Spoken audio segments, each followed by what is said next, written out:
saja.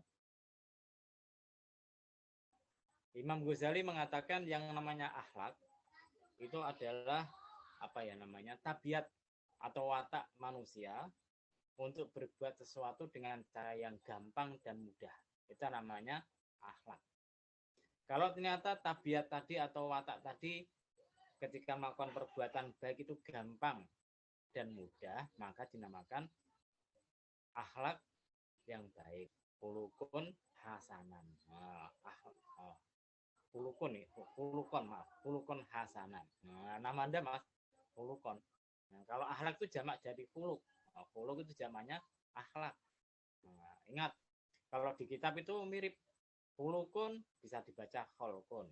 Kalau kholkun itu ciptaan. Kalau khulukun itu artinya tabiat atau watak. Kalau mudah berbuat kebaikan, maka namanya khulukun hasanun atau khulukun hasanah. Tapi kalau dia wataknya gampang berbuat jelek, maka namanya khulukun sayyi'atun atau sayyi'un. Akhlak yang atau khulukun madmumun, khulukun yang tercela. Kemudian hadis ini memberikan isyarat, memang manusia itu dari sananya itu sudah punya sifat atau watak sendiri-sendiri. Tidak sama. Ada yang watak aslinya pemurah, ada yang watak aslinya medit, ada yang watak aslinya itu sombong, ada yang watak aslinya rendah hati. Tapi hadis ini menerangkan bahwasanya akhlak-akhlak yang jelek semacam itu bisa dirubah, bisa diperbaiki dengan cara riyadhah, latihan, dengan cara ngaji.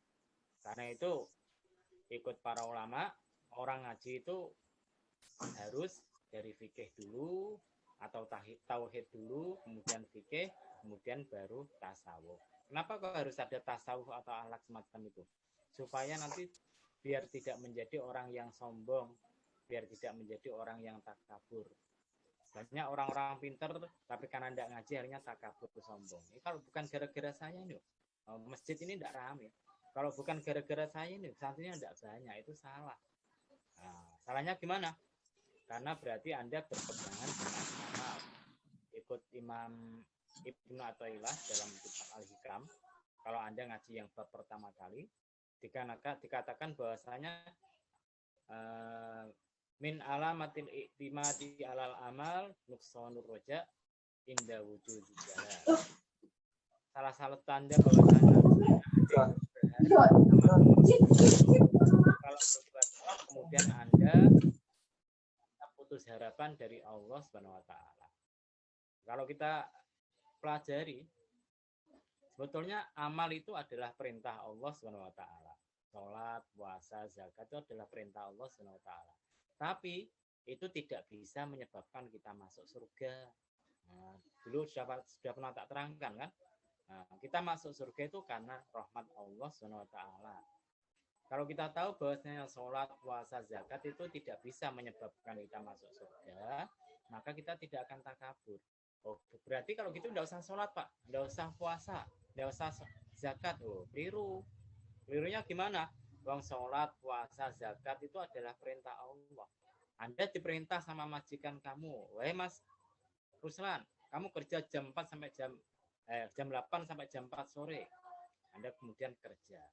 Digaji enggak? Itu kan urusan nanti. Nah, tapi kalau misalkan Anda enggak kerja, ya dimarahi sama bosnya. Sama dengan gitu. Kita sholat, puasa, zakat itu perintah Allah. Kemudian dibalas enggak, itu urusan Allah Subhanahu wa taala. Karena itu ikut para ulama, sholat dan yang lainnya itu tidak ada kaitannya dengan rezeki. Rezeki itu adalah urusan Allah Subhanahu wa taala.